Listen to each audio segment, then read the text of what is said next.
constantly negotiated, and never fully graspable from a single position.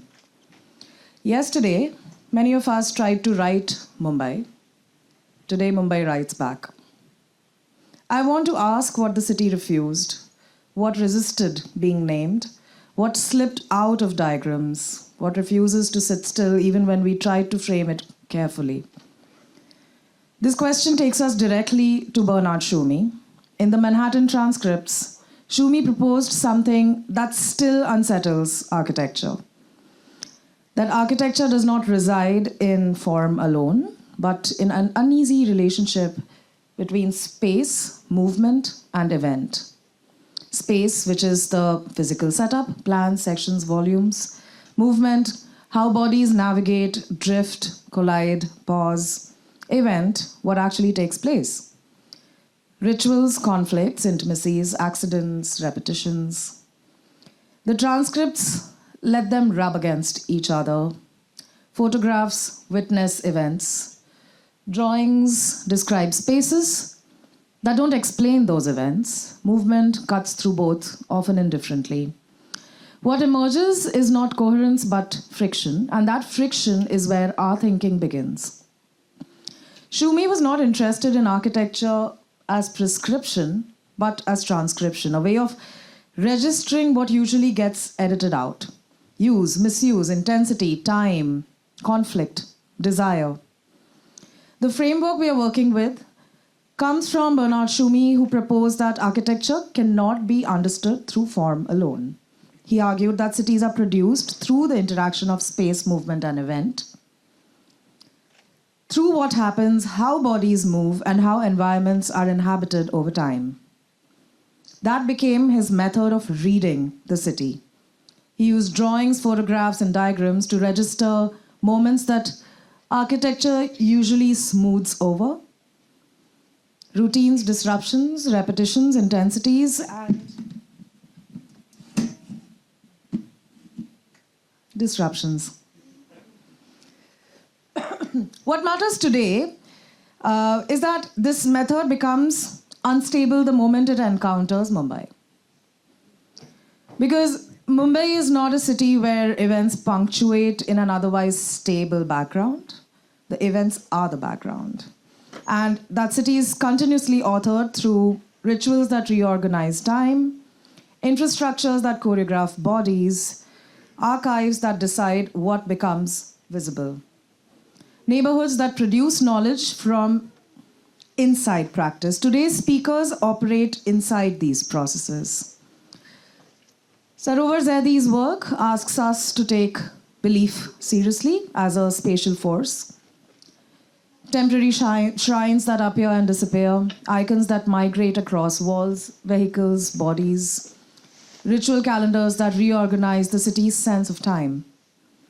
Here, event rejects spectacle. It is obligation, it is care, it is fear, it's belonging, and movement is a negotiation. Camp's work, we have Ashok speaking from Camp today, enters from another direction through image, duration, archive, and they show us that Mumbai is constantly recorded yet never fully known. How infrastructures, ports, surveillance systems, communication networks produce both visibility and erasure. Their films refuse a summary, they linger, repeat, and they let partial views remain partial. Urbz, we have Kareena and Samidha from Urbz. They bring us into the neighborhood. Their work insists that the city is built from within daily practice. Informal negotiations, incremental housing, collective decision-making, and here, event looks like repair, adjustment, reuse, and movement looks like learning how to live together under pressure. And the space looks unfinished because it is. Events are Mumbai's primary material. Rituals reorganize time all the time, and infrastructure choreographs movement, and images circulate unevenly. Neighborhoods generate their own forms of knowledge and expertise. The practices we will engage with today work directly within these dynamics. intimately, thoroughly, and with a reverence that demands some distance. They operate inside these events through ritual image archive and neighborhood life, revealing how space, movement, and meaning are continuously produced. So the task today is not to arrive at a complete, coherent picture of Mumbai. It is to stay with its partial views, its rhythms, and its ongoing negotiations. And to think carefully about what becomes visible when we read the city from inside its own actions. And this is the frame I want all of us to hold together as we move into presentations and conversations that will follow. And I don't want us to try to resolve this question, but just to hold it. What becomes visible when we stop asking for coherence and start paying attention to how life actually takes place? This question belongs to all of us in this room, and especially to the people who will speak next. I'd like to invite Kareena and Samidha from urbz. Please welcome them on stage, and over to you.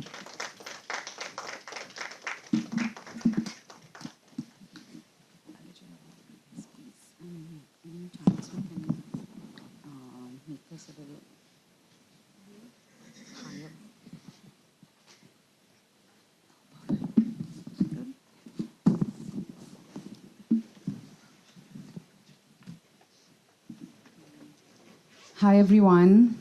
Thanks for inviting us to be a part of this very exciting series of provocations. And thanks to Aastha and the STIR team for organizing this event. I'm Kareena. And I'm Samidha. And today we're going to launch our talk by connecting to the muse of this event, which is the Manhattan Transcripts. We don't have a presentation slideshow, but we have this collage that tries to capture the process of our work. So the Manhattan Transcripts push the limits of architecture by trying to capture the dynamism of reality in a format and sequence that makes visible the relationship between event, space, and movement, and generates dialogues between the conditions of use, form, and social values. Through a participatory methodology, our practice too seeks to capture a similar dynamic reality, a dynamism which is also connected to an organic overlap between theory and practice. Here we elaborate our approach to architecture, which has emerged through a dialogue between anthropology, urban economics, and planning. So most people across India design and develop their homes with the help of local contractors, masons, painters, and carpenters. Typically, the products of contractors, masons, and other skilled artisans are not perceived as architecture, but as building constructions or fabrications excluded from the realm of the designed. From the dawn of human history, communities have built and constructed to express both functional and cultural needs. While architecture is now a professional practice, it was once a grounded practice of construction as a community engagement. It is important to acknowledge that urban habitats are formed through collective construction activities that inadvertently embed diversity into the built environment. Our cities consist of habitats that are generated through various influences, including ethnic diversity. But we fail to recognize many of these nuances because of the prevalent use of the formal-informal binary to understand contemporary cities. The formal-informal binary hides within it power equations, social hierarchies, and primes the informal for being co-opted into what is considered de facto formal. The lines between the formal and informal are decided arbitrarily. And more importantly, these lines are a reflection of how economic and social power shape space.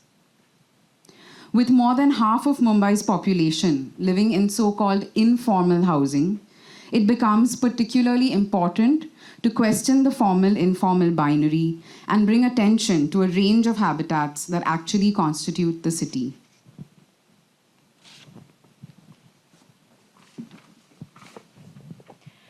So, as a collective, Our endeavor has been to relate to the diversity of existing habitats without preconceived notions, especially when they harden into labels, many of which we question.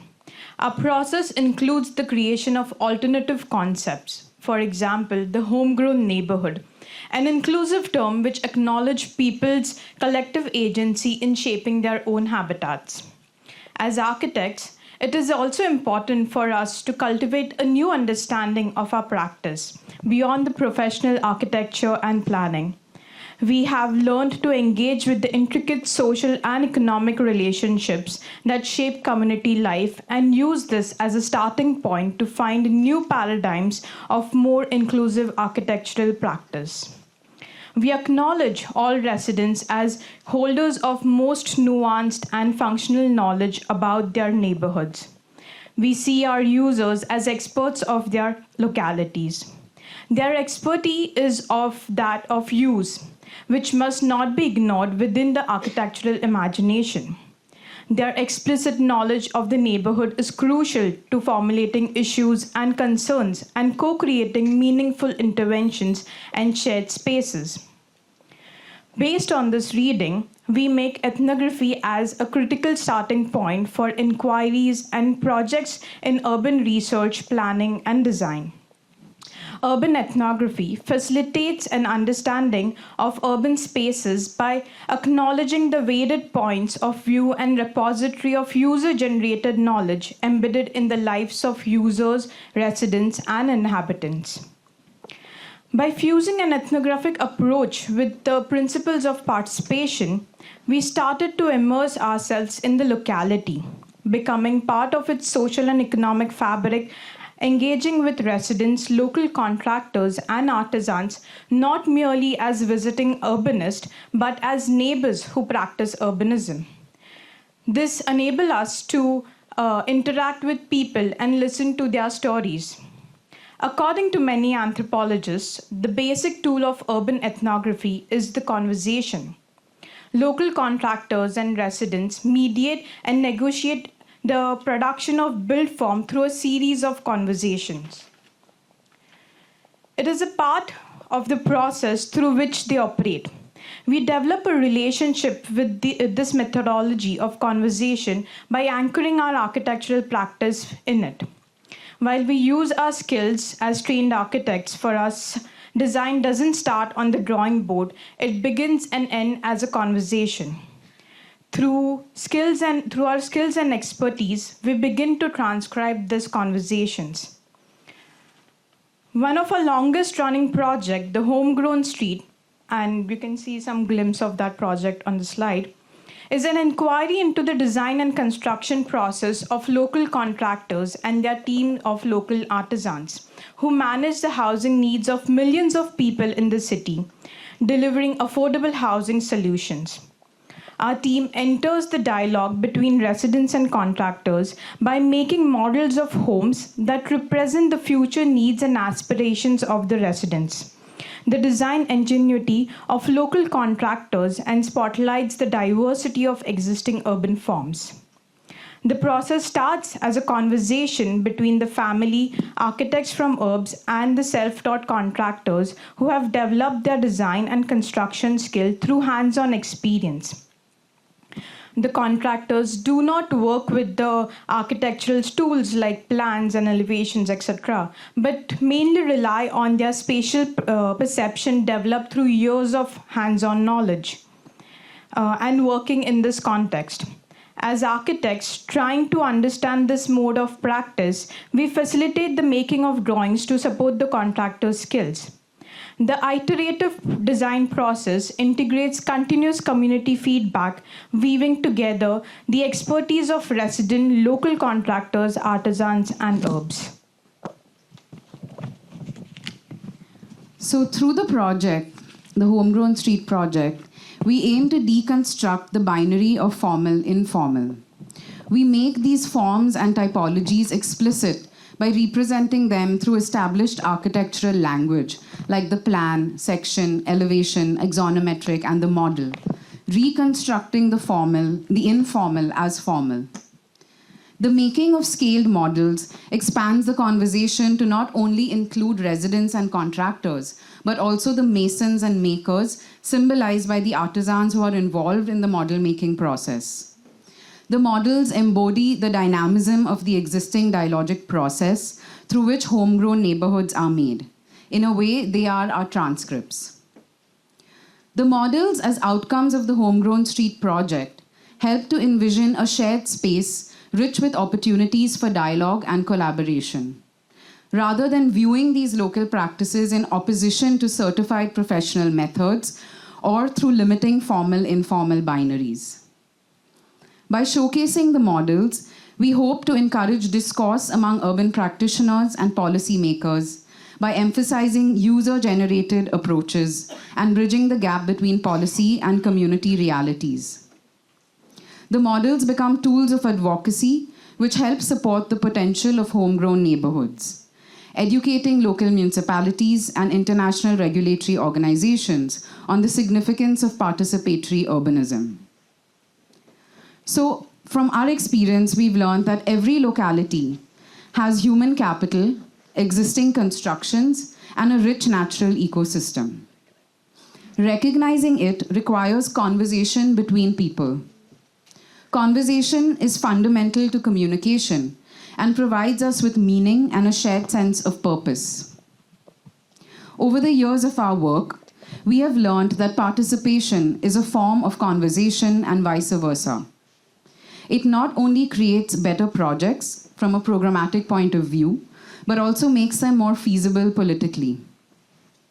The cost of such participation centered on conversation is negligible compared to the benefits it generates.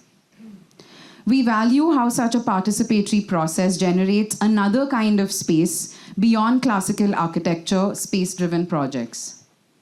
However, the acceptance of the urban morphology generated through participation may need a paradigm shift in architectural culture. Such a shift would allow us to collectively produce another kind of city.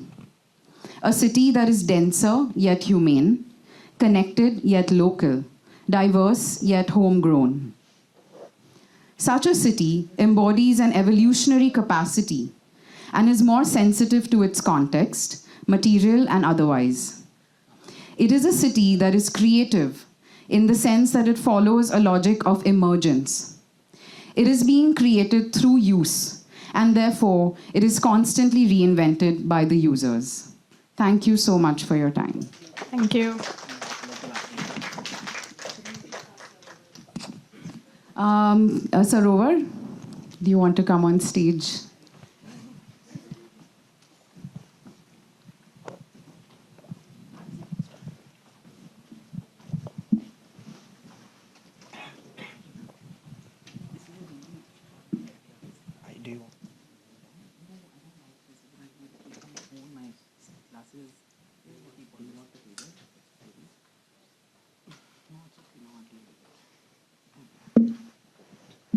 It's like a really bad design, whatever this is. Okay, because I have to take off my glasses and then wear them and lots of things.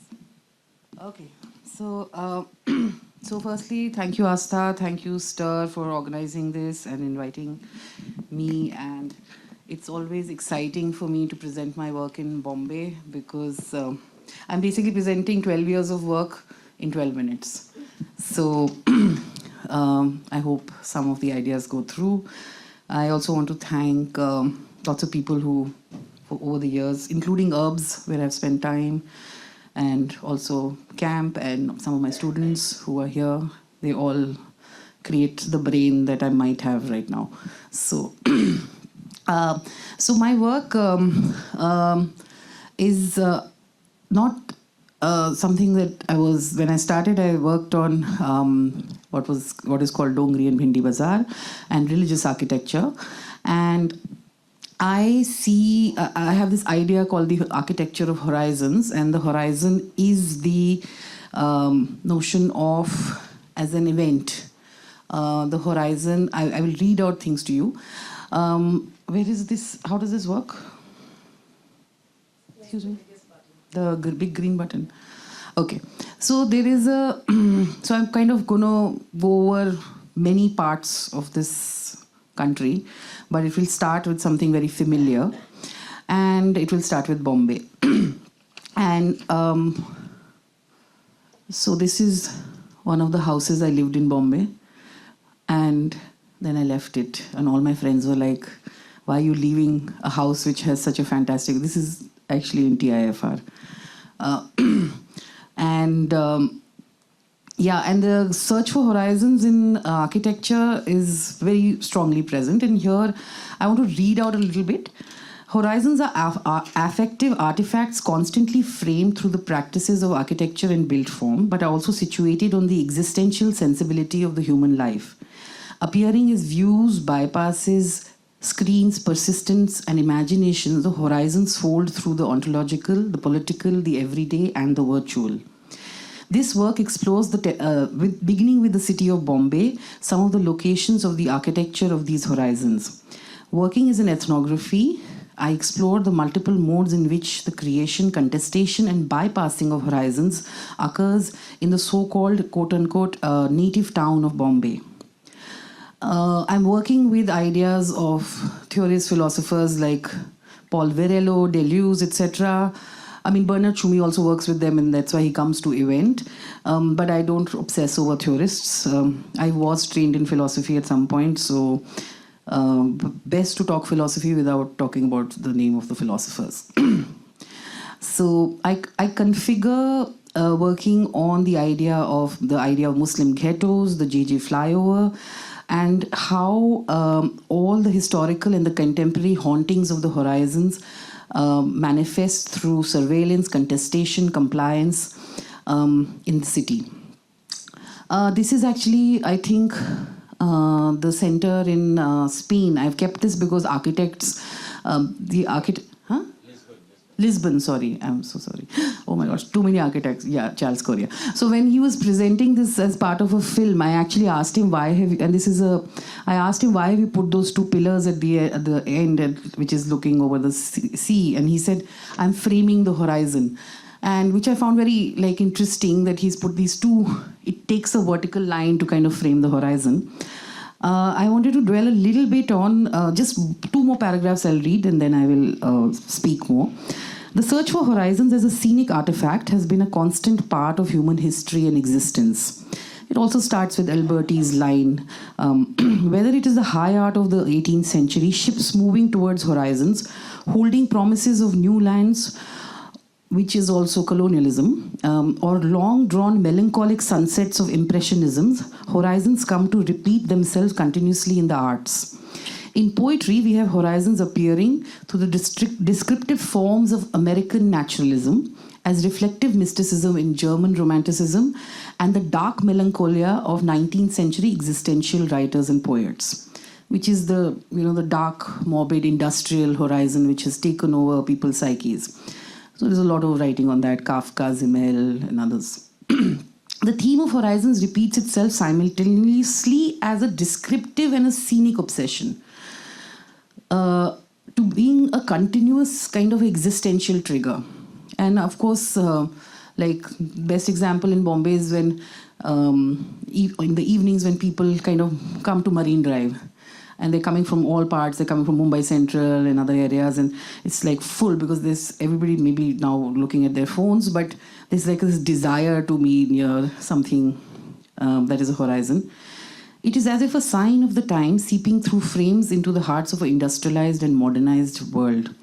In the contemporary arts, the horizon first appears in the new techniques of the industrial age, namely photography and cinema.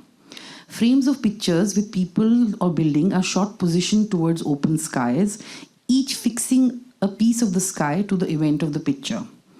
Cinema and architecture work magically with horizons and their recommissioning to the contemporary.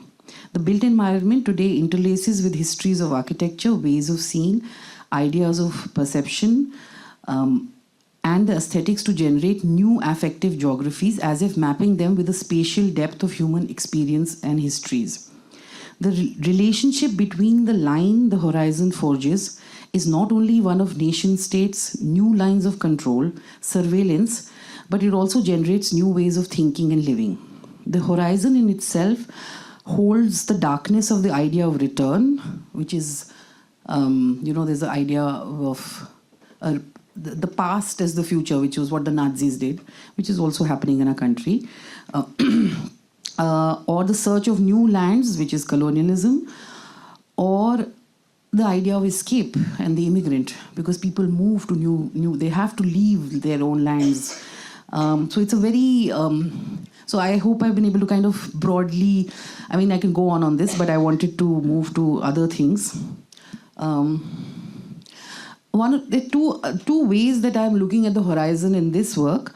One is the creation of Bombay as an Indian Ocean city and what it generates. So this is a map I got off the net. And as you know, Bombay has an old history of like 400 years of people moving. And I'm talking about the cosmopolitanism that Bombay had beyond VT, not the colonial cosmopolitanism of town, where we are right now in the peak of. So NCBA here. So this is one horizon is that, and the other is the political horizon that gets generated in contemporary India. And Bombay was the en route city, and in the Indian Ocean world, I mean, we have, this is things that are known for people, like the 1901 census presented a complicated scenario of classification. Linguistic classifications like Dakkani, Konkani, Persian, Hindustani, Kutchi could be reclassified as trading communities of Bohra, Khoja, Memon, Shia, Sunni, and occupational castes of Julahas, Momins, etc. Then, of course, we have lots of people who migrate, who settle, and create what we know as the whole Muhammad Ali Road area, and they build there.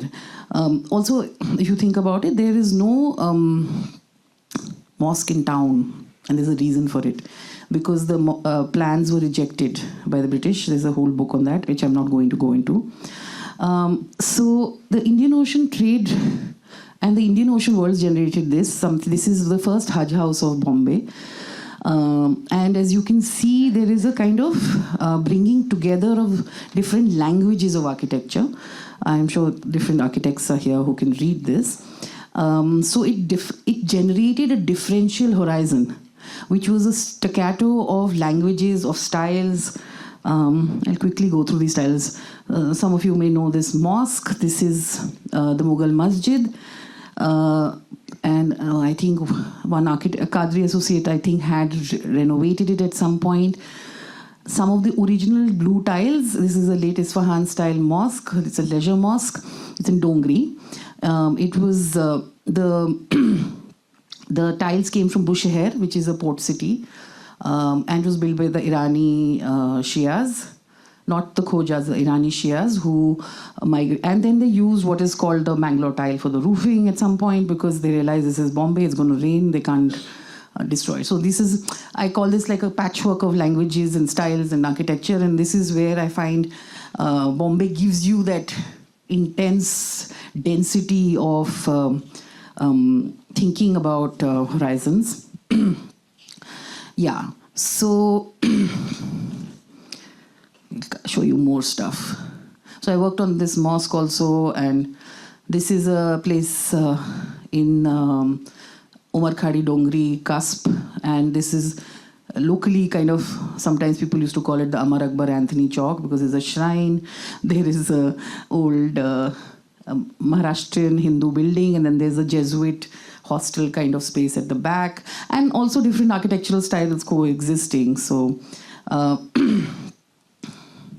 this is a clock tower that the Aga Khan built in Dongri, and this was also built in the 1880s, and it was a contestation of the idea of how that area has been seen on the ideas of time, because the clock towers were being built all in town, and they were looking at Dongri as the Muslim area, and so he was like, no, we also build clocks, and we also have different ways of looking at time. Yeah, this is the place. Some of my students have been there with me. We've taken a class in this. This is the Jamaat Khana there. Yeah, I'm just going to Yeah, like a building like this. Also, there is a lot of movement in Bombay of artisans, masons. There are communities which are coming from. I can quickly list you some of this. I'm also going blind. Sorry. Yeah. I'll go really fast after this, huh? Okay, I think I'm not able to find in my notes.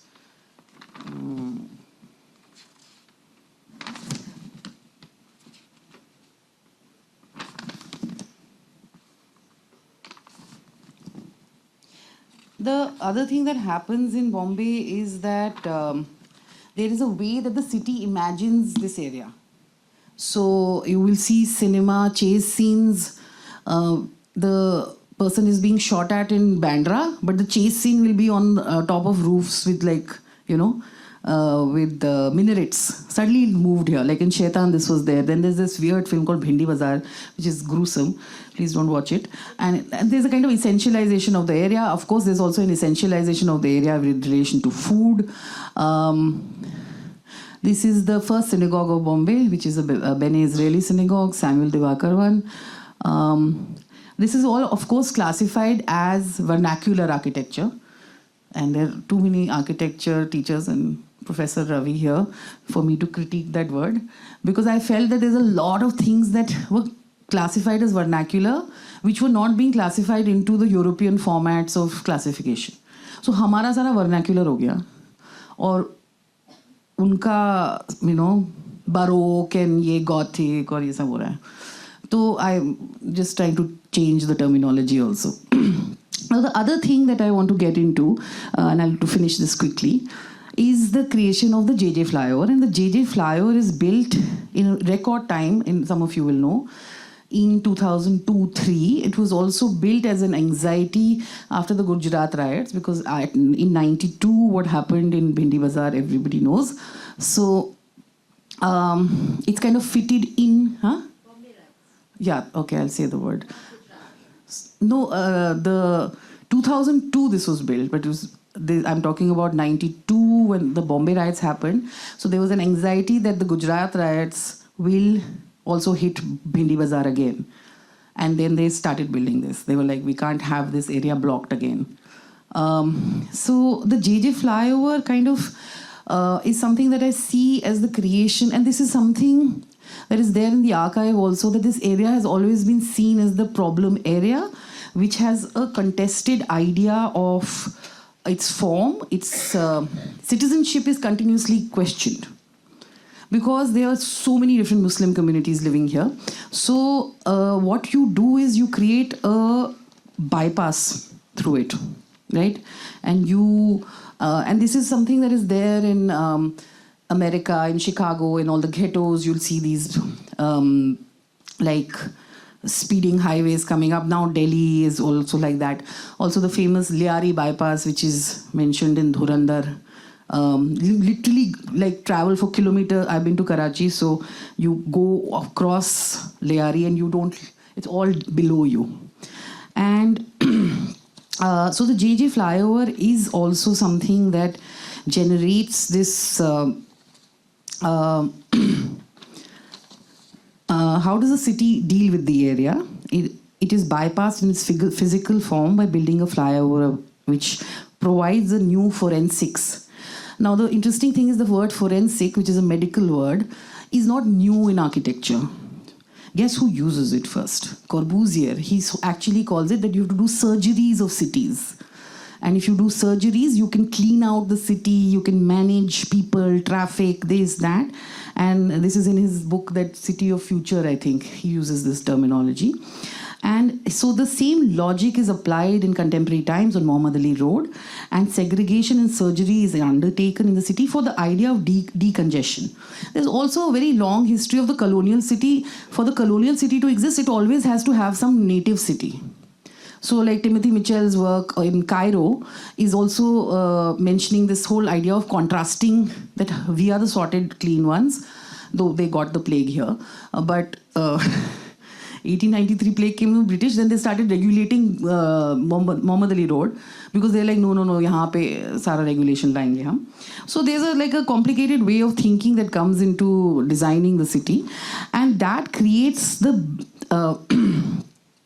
and this is also becomes a surveillance device, and how police was always posted here. It's also breaking into people's houses. It's seeing into people's houses. Now, of course, the FSI has changed, and that we'll come to. And this is, of course, I kind of trace a line between the Babri demolition and the control of Muslim areas. All the way till today, the demolitions never stop. It's like in 30 years, you can literally track after this demolition till today, all the demolitions are connected, all the surveillance is connected. And it's a kind of a watershed moment for how I think of the current nation state. Okay, 3 minutes? 3 minutes. No, they took double time. Okay, so new regimes of thinking in the nation state emerge and have new architecture which is coming up. This is all under the flyover. This is the Bora redevelopment plan, which all of you have seen by now, I guess, or some of you have not. And I actually call this a contestation of the horizon, because the area has always been seen as the Muslim ghetto, the riot area, and they want to build this shimmering Shanghai kind of big buildings that, we are not that ghetto. And that is part of the logic, and I did a lot of work on this. Then there are these minarets, which I call, these are prefabricated minarets, which I started working on in Dharavi also. And the minaret is also a contestation of acknowledging that we are also present in the city and in the horizon of the city. So there's so much bulldozing, but there's also presence. So there's a tension there. And then it brings me to Central Vista and Delhi, and I will finish in 3 minutes, and how that line continues. And this was all built during COVID-2. Okay, this is a photograph from COVID-2. They were doing construction.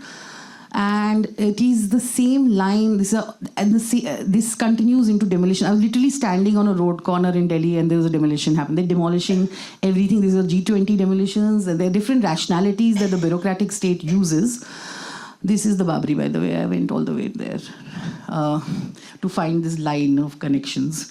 And this is my bad idea of elevation line. So what is happening is that you create a flatland world where language changes to one way of thinking about the nation and Hinduism and what it is to be a nationalist today, and the architectural form also changes. So you remove anything that is any different form of the arch, and you kind of make a straight skyline. These photos are all, this is also, and that's why the highways, the freeways, you bypass things and you make everything look the same. And this is the temple plan. That is a cheated Zaha Hadid plan for the new mosque, which has now been rejected, by the way, recently. This is for the new mosque in Babri. And I want to end at a better, much more positive note. And this is a place called Sita Ki Rasoi, which is a courtyard where it's a small temple, and a philosopher, Ramu Gandhi, who was a teacher of mine, he wrote this book about how do you think of Ayodhya not as a place of Ram's birth, but as a kitchen of inclusivity where everybody is fed. And I had been working on 2 protests, which is Shaheen Bagh and Singhu, the farmers' protests. And both of them, this is the Singhu protest, both of them were, by the way, on highways. And both of them domesticated the highways and made what I would call a courtyard of resistance to the overwhelming thing of horizons that went on. And by the way, this is just the divider, which they had removed, and they had put tawas, and all these men were cooking there. And this is the Shaheen Bagh protest, which was a very different protest than Singhu, but it was again on a highway.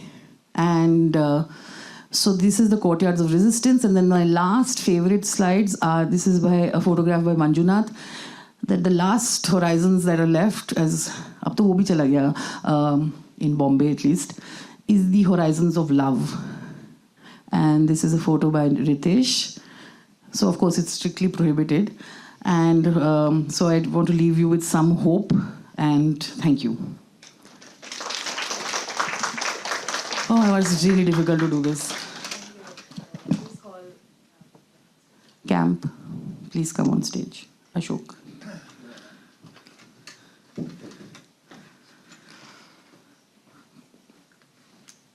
Oh, ये लीजिए. अभी तो कुछ भी नहीं है. Please wrap up with saying 45 seconds. Oh, that's for me or for you? Oh no, that's for the session. Oh shit. Okay. Okay, I'm not going to try and tell the story of the whole of our practice in 12 minutes, but I wanted to respond specifically to the prompt. And I found this link to a sort of bootleg copy of Manhattan Transcripts on issue, which you could, scroll page turning, and this is page 1 of MT1, The Park, right? So in this, short version of my idea is that there is a sort of transition within the book from these 3 separate forms of notation, right? Image, kind of architectural rendering and diagram, that then later in the book, especially in MT4, the block and so on, they sort of start to blur into each other, they merge, they create, trajectories that affect each other, right? And this is a sort of well-known, right? This is MT4 later in the book, page 56. And so I guess I'm saying sort of one thing here, right? Which is that in a book influenced by, let's say, cinematic montage, it had a sort of trajectory, right? From 1982 towards a kind of, let's say, language or a way of describing a grammar of collisions between different systems of information, different, let's say, forms of notation, etc. Right? And this was quite successful and really influential in the decades that were to follow, especially when digital tools, began to make this kind of thing possible, right? And this is very familiar to many of us who followed, let's say, Tschumi's own work in the next decades, overlapping with parametricism, with, the LA school of early 2000s, Sylvia Levin, Greg Lynn, morphogenesis as an idea where architecture was about an ability to account for different kinds of forces, right? So I would say that in a way this is a more familiar path. But what I'm trying to do in the next sort of 10 minutes is go in the reverse direction, right? So go back to this separation of image, plan, and diagram, like a strange diagram of some kind of line zoning between 2 areas. And talk about, let's say, the separation of these modes, right?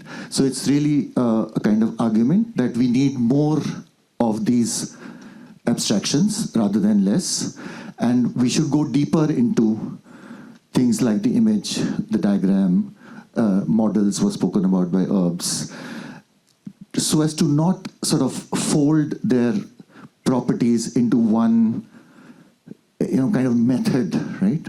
But to keep them separate, just as a exercise, to try and see if we can deepen their sort of properties, so that they may speak in very different tongues, which are not sort of commensurate, which don't really talk to each other, which are in the original sense that Tschumi meant. They are not smooth, right? And because this is an urban film festival, I thought I would just stick to the first part, which is image, right? So image has sort of a bad reputation in architecture in general. I was trained as an architect, but now work with images as some kind of 2D thing. कि ये तो representation है, ये तो icon है. This kind of let's say it's insufficient, right?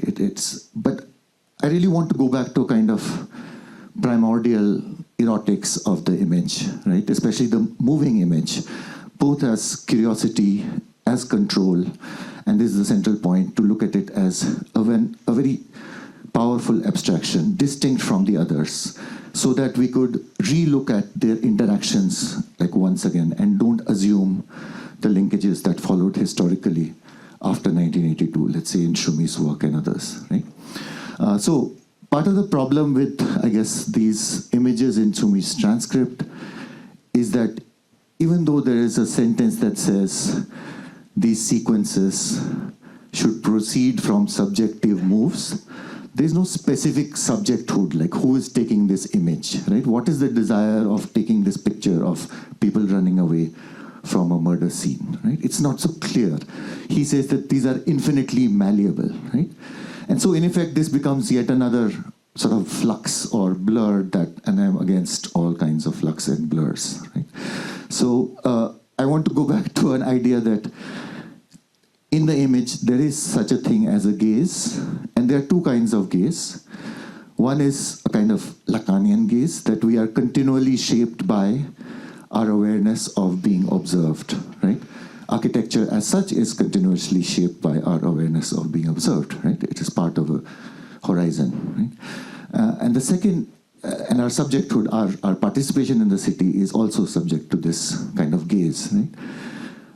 But then there is the, let's say, the other idea, a more systemic one, that there is such a thing as a, Foucault would say, medical gaze. That means you just look past the person and just look at their disease, right? It's a kind of an autopsy. You don't consider the human, and you just look through it, which, say, CCTV and other kind of regimes tend to do. But the photograph resists this kind of gaze, right? So I'm going to present 5 examples of the moving image, 21st century moving image, not cinema, in Bombay, from Bombay, in relation to architecture, where both these senses of the gaze are at play, like the subjectivation, the desire to see, and the systemic gazes that are all looking at us at the same time as we have the desire to see. And as a further limitation, these are, as I said, from the last decade. They are not filmic images. There are 4 are from CCTV and 1 is from a drone. So the first one is this. You walk into a cinema hall in Parel. This is PVR Phoenix. And in this event, at this time, you see a hole in the wall, and there's a live image of the outside on the IMAX screen. And then 3 people, Simpreet, Ashok, myself, and Shaina, who's sitting here, speak about this landscape for the next 2.5 hours. It's a kind of a movie, right? So you walk into the cinema hall, but you talk about the outside. And it's an old story about what the fundamental first form, like why the root of the word camera and the word camera is the same. And a bit later, we follow for quite a long time the path of a rat on the grounds near the spinning department of Phoenix, which is, of course, the first mill to become mall, 1 letter change. Still, till then, used as a parking lot, waiting for a change of use, probably with the old drainage system still in place underneath. So, rat movie on IMAX.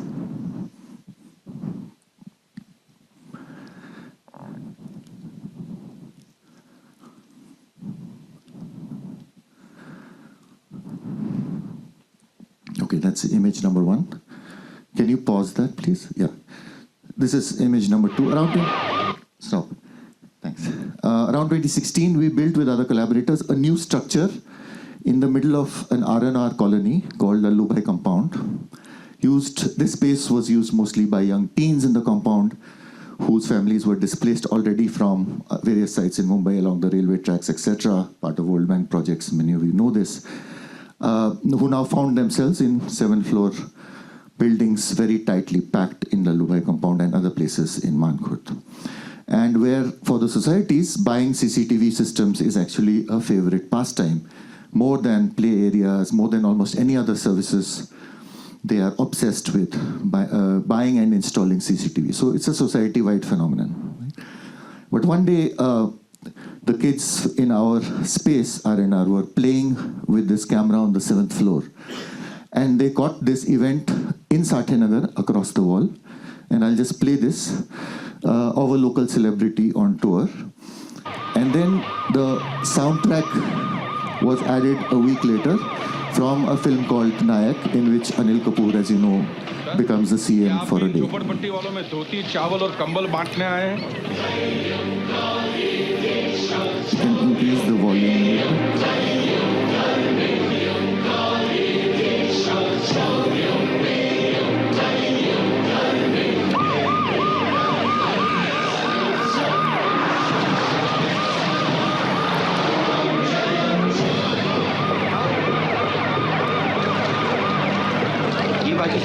This is generic CCTV equipment, right? We're not using anything special.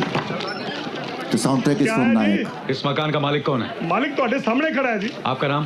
मेरा नाम तुकाराम. आपका? तुसी तुकाराम ते असी bill Clinton है. राजी, ये एक दिन के चीफ मिनिस्टर हैं इस स्टेट के.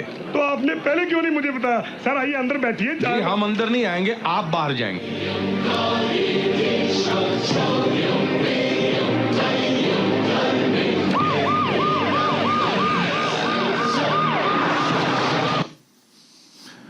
In the mid 2000s, in a gap in the regulatory environment around drone flying, the startup housing.com has started using drone videos to try and sell real estate in Mumbai, which, given the open gaze of the photograph, you can sense that it's not automatically a good idea, right, in Bombay. And this idea failed, but we sort of inherited a lot of this material from the people who were shooting it. And we run these archives both for cinema and sort of raw footage for 10-15 years. And a lot of this material can be found on a website called pad.ma. But Lalubhai compound, the previous place we visited, its height, its 7-floor built environment, generated TDR, right? All of you know this as people familiar with that term, transferable development rights that was applied elsewhere in the city, usually in the earlier plans north of the city, and Khar Bandra was a target of that movement. So in the context of trying to explain to a group of students where that TDR went, we put on top of the reappropriated housing.com failed attempt to sell real estate a map of which TDR had been applied to which building in Khar from Lalubhai compound over a period of 6 months in, I think, 2010. It was a very specific time period. So this is housing.com. And you'll notice they are very small amounts, right? So there's a cumulative sort of buying which adds up.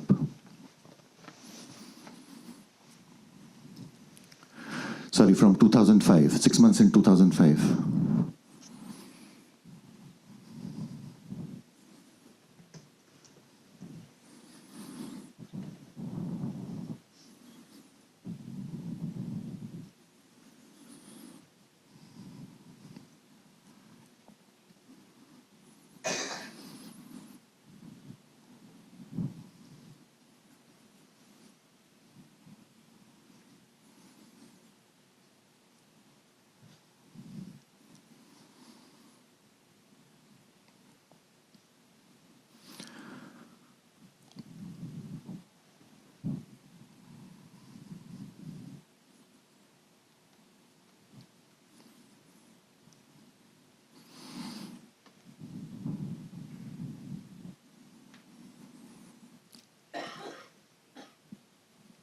And now you'll see the source of the raw material.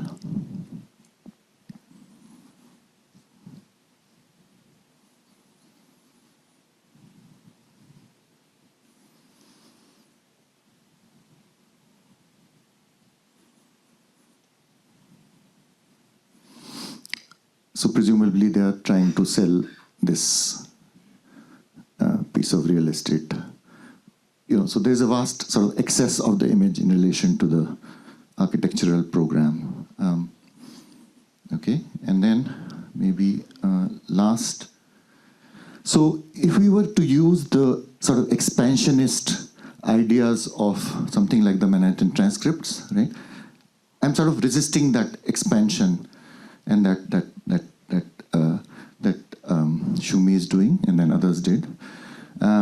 We could I mean, in the same way we could say that art is a giant sort of aesthetic terrain, like the city as a whole is an artwork, and it's full of performances and installations and sculptures. This is the last, like 1 minute of a 7-minute tilt down, a single camera move taken from the sky, again with generic CCTV equipment as part of a work we did called Mumbai Tilts Down. It's filmed from the 36th floor and it's looking down into Worli Parel area. You'll probably recognize it when in the end. So this is the last minute of a 7-minute fall from the sky into the ground, filmed in 2021, I think. But over several months, it's a composite sort of shot.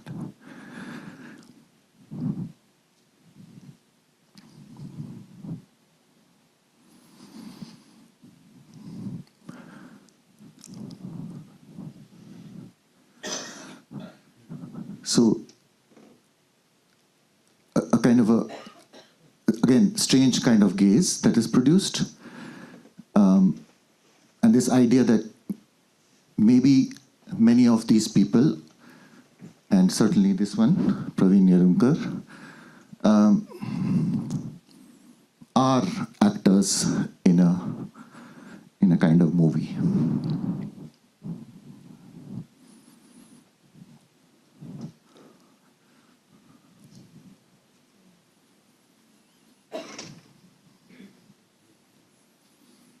Yeah, and that's, of course, still unfinished, and you know that story. Right? Okay, so one of the ambitions of the Manhattan Transcripts was to expand the mode of architecture to include the event, and this is a common trajectory in all expanding disciplines. Right? Film studies expanded to include the dresswala, the everyday life of the dancers, and so on. But this expansive sense also has limits, right? It's built in. And I think in 2016, around the same year, I was banned from the UAE for giving a very benign interview about labor standards at the Guggenheim Abu Dhabi.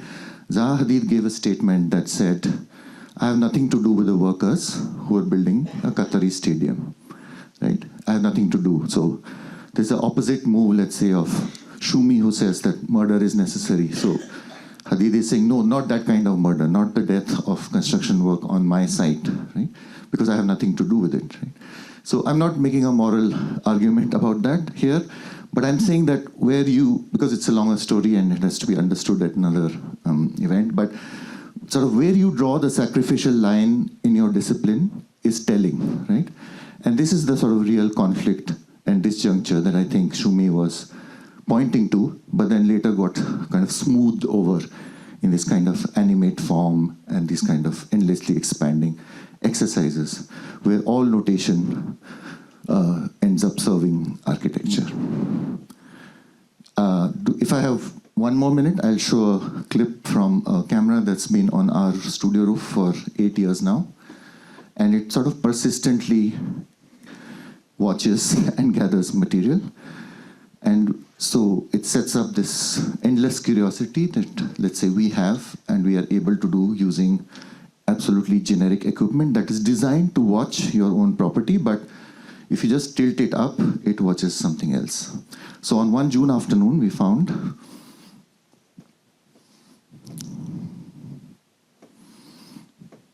it's just an example. This 5 years ago, we have 8 years of events.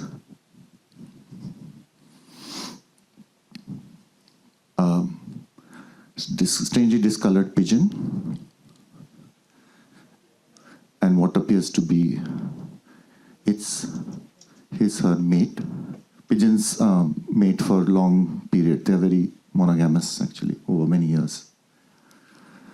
30 seconds later, event where you might assume something about their gender or who is dominant.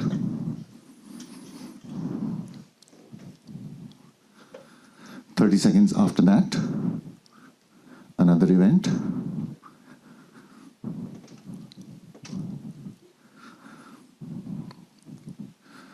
might reverse your previous assumptions about gender and who was dominant, and so on. So the image is surprise, it is alterity, it's something that cannot be easily assimilated into systems of notation. That's what its imageness is about. And so my argument is we need more abstraction, not less, but abstractions that draw from desire, subjective desire, and their hand-to-hand combat with and against the systemic nature of technological systems.